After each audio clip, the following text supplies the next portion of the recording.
Let's make smooth, spreadable butter slime. I'll link the clay we use in the description.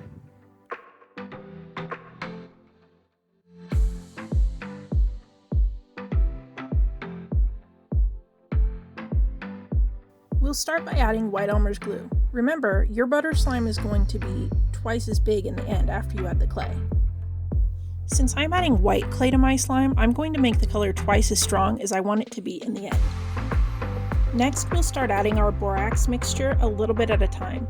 You don't want to add too much because it will overactivate the slime. You can always add more if needed.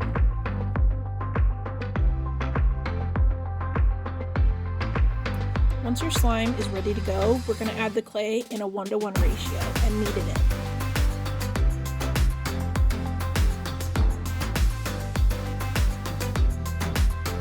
From here, you can decide if you want to add more clay a little at a time to get a smoother or more buttery texture.